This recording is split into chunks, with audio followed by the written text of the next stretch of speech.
Kung dati minamaliit ang mga graduate ng vocational courses, iba na raw ang sitwasyon ngayon dahil mas mabilis na raw makakuha ng trabaho ang mga nagtapos ng technical vocational courses.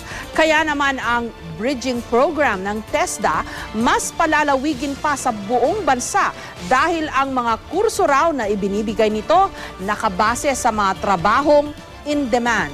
Live mula sa Quezon City, may report si Cedric Castillo. Cedric. Yes, Jessica, sa serye ng job fairs na idinaos ng DOLE at ng TESDA noong nakarang buwan ay umabot daw sa mahigit 18,000 na nagsumite ng kanilang mga resume para makapagkaroon ng trabaho. Jessica, mas malalampasan pa raw ang bilang na ito, lalong-lalo na kung mawawala o tuluyan ang mabubura ang di umano'y stigma ng maraming mga Pilipino sa tinatawag na vocational courses. Tapos, nung nakatrabaho na ako, saan ako sa college diploma. Ito raw ang pinaka-aasam-asam na regalo ni Vicente para sa kanyang mga magulang noon pa man. At gaya raw ng maraming kapos na katulad niya, ito lang daw ang nakita niyang susi noon para sa mas magandang buhay. Kung ano gusto mo sa buhay, in that way, makukuha mo siya pag 4 years course. Parang, pagsabi kasi yung 4 years course, pag nag-apply ka sa trabaho, matatanggap ka agad.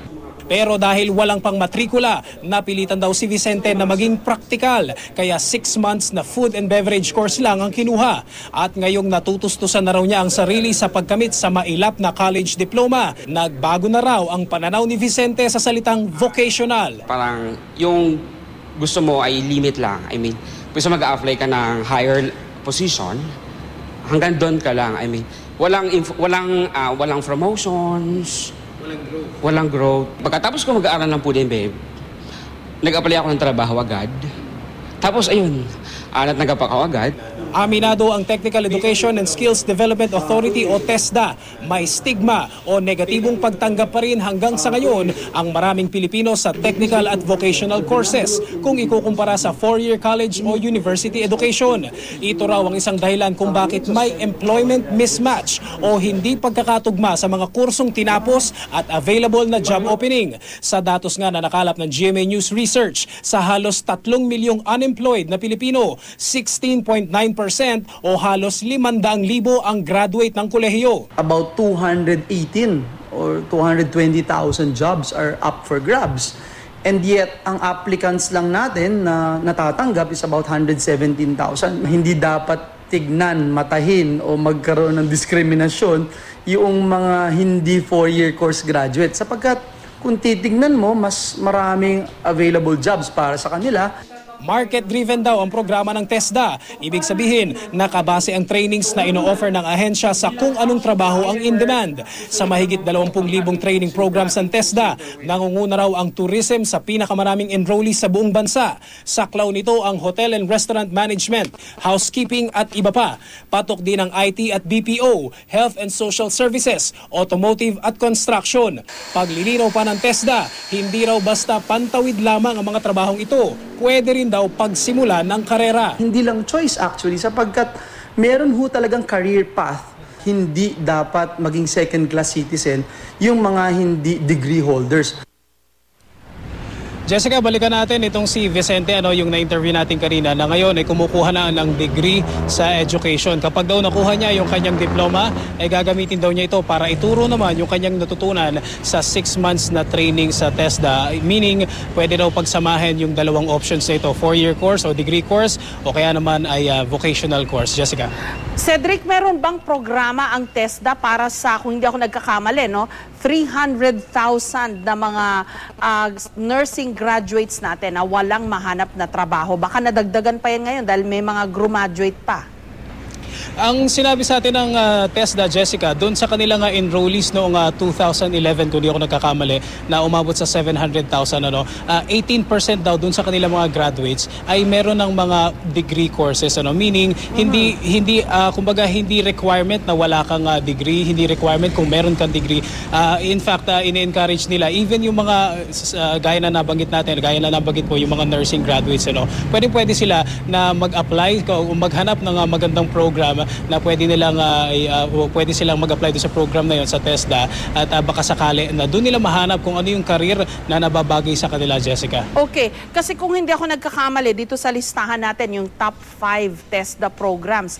Number 1 ay nakalagay dyan tourism, pero alam ko rin na sa listahan naman ng Department of Education natin o CHED yata, sobra-sobra rin daw hindi nila ini-encourage na mag-enroll pa ang mga bata sa HRM.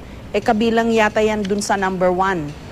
Well, Jessica, ang paglilinaw ng TESDA dyan, yung tourism is very wide. Kung nandyan yung HRM, nandyan yung housekeeping, nandyan yung bartending, at marami pang mga courses. Yung listahan na ibinigay sa atin ng TESDA ay dahil market-based daw sila, ay ito'y nakabase dun sa mga availability o yung demand ng industry. At lumalabas ka dyan sa kanilang kabilang dyan, yung number 5, yung construction. Number 2 is yung BPO. But gaya nga nabanggit mo, meron din nga mga ganyang mga datos. Pero isang bagay na maganda sigurong i-point out natin according din sa DOLE, yung mga hindi natin ina-expect na mga trabaho na malaki pala yung kinikita or malaki yung demand. Like halimbawa welding, merong iba talaga mag-iisip, for lack of a better term, baduy yung trabaho. Pero yun yung mga ganong trabaho, sabi ng TESDA, na kapag nakarating ka sa abroad, ay malaki yung sahod, Jessica. Sa Canada, ang taas ng sweldo ng mga welder. Pero isa pang paglilinaw kasi nakalagay doon health and care services. Sobra-sobra nga tayo ng graduates din ng nursing.